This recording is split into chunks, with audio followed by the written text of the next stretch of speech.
안녕하세요. 투투TV의 이현민 대표입니다. 자, 오늘은 이제 뭐 여행객들 뿐만 아니라 교민들에게도 일상생활 정보 팁을 하나 드리려고 하는데요. 바로 어떤 것이냐? 보험입니다.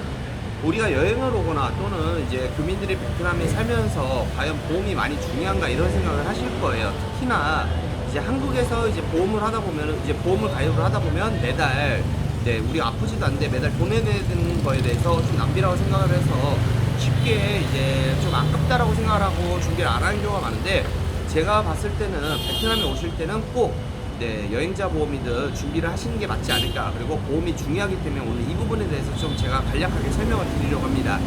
자, 먼저 보험을 왜 들어야 되느냐. 참고로 제가 이제 여기 한 1년 정도 살면서 보험을 우리가 필요로 하는 경우가 좀 많은 것 같아요. 왜 그러냐. 먼저 우리나라에는 뭐 건강보험이 좀 잘 되어 있기 때문에 이제 뭐 병원을 가더라도 많은 비용이 들지는 않지만, 베트남의 경우에는 외국이죠.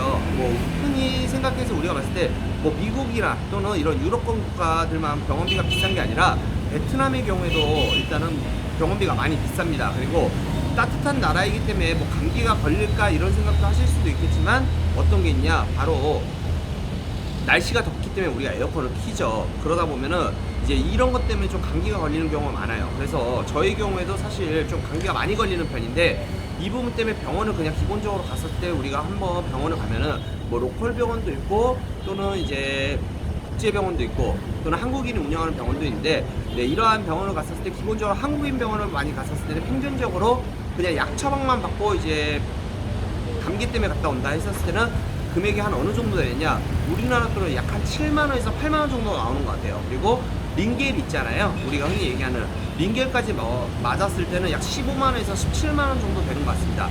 자, 그렇다면 이런 것을 15만, 17만원 사실 적은 돈이 아니잖아요. 그렇다면 우리가 보험이 준비되어 있다면 보험으로 받을 수 있는데, 자, 2009년도 이전에 가입한 보험이라면 이제 여행자 보험이 아니더라도 실손을 청구할 수 있는 부분들이 있지만, 이제 개정된 실손보험을 가입했을 때는 해외에서 이제 받을 수 있는 게 거의 없다라고 보시면 돼요. 전무하다라고 보시면 되기 때문에 실질적으로 우리가 이러한 부분을 좀 보상을 받을 때 어디서 받을 수 있냐, 바로 여행자 보험에서 받을 수 있습니다.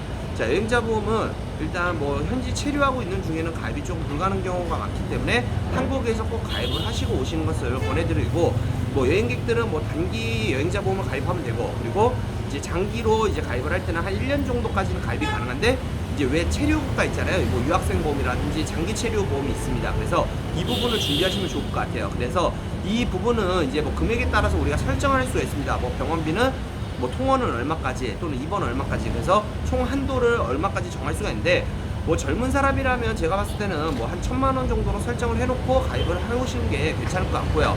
그리고 조금 이제 연세가 있으시거나 뭐 연세가 있다라면 또 기분이 나쁘실 수도 있기 때문에 한 40대 이상 분들은 그래도 한 3천에서 5천만 원까지 좀 가입을 하시고 오시는 게 좋지 않을까 싶습니다. 왜냐하면 무슨 일이 벌어질지 모르는 거죠. 그리고 두 번째로 무엇이 있느냐, 바로 이제 동남아에서 특히 베트남에는 오토바이가 많죠. 오토바이를 타다 보면 상해 사고나 이런 게 많이 있습니다. 그래서 우리가 꼭 내적으로 이런 걸 우리가 질병이라고 얘기를 하고, 외부로부터 우리가 이제 다치는 것을 우리가 상해라고 얘기를 하는데, 이 상해 사고가 많기 때문에 이러한 상해 담보들도 좀 준비를 하시는 게 좋지 않을까 싶습니다. 그래서 뭐 질병이라든지 상해 쪽, 그리고 또 여행자 보험에서 우리가 얻을 수 있는 게 바로 뭐가 있죠? 바로 휴대폰입니다. 휴대폰 이제 도난 분실에 대해서 이제 보상을 해주는데, 금액은 크지는 않지만 기본적으로 베트남의 경우에는 제가 알리바바라 그래서 소매치기에 대해서도 많이 말씀을 드렸잖아요. 만약 핸드폰이 없어졌을 때는 조금 자기 부담금이 있을 수는 있겠지만은 이러한 부분들도 보상을 받을 수 있기 때문에 이러한 담보들도 넣어가지고 오시는 게 좋지 않을까 싶습니다. 그리고 사실 저도 여기서 체류를 하면서 어떤 병들이 있었었냐, 여기가 날씨가 덥기 때문에 이제 얼음물을 먹을 거 아니에요. 수인성으로 옮길 수 있는 뭐 콩진이라든지 홍역, 그리고 감염, 뭐 A형 감염도 이런 게 많이 걸리기 때문에 항상 여행 오시거나 또는 장기 체류를 생각하시는 분들은 이러한 부분들 예방접종을 맞고 오시는 게, 우리나라가 조금 더 저렴한 부분들이 있어요. 예방접종 비용은요.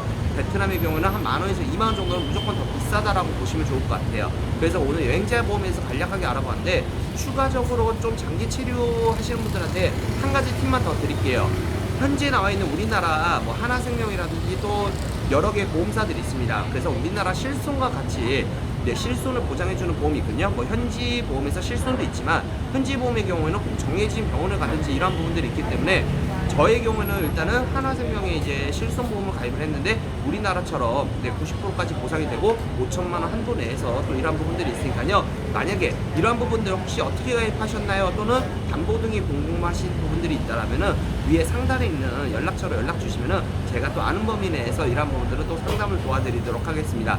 다음에 또 좋은 정보로서 생활 정보 팁을 가져올 거고요. 마지막으로 우리가 꼭 항상 해야 되는 게 있죠.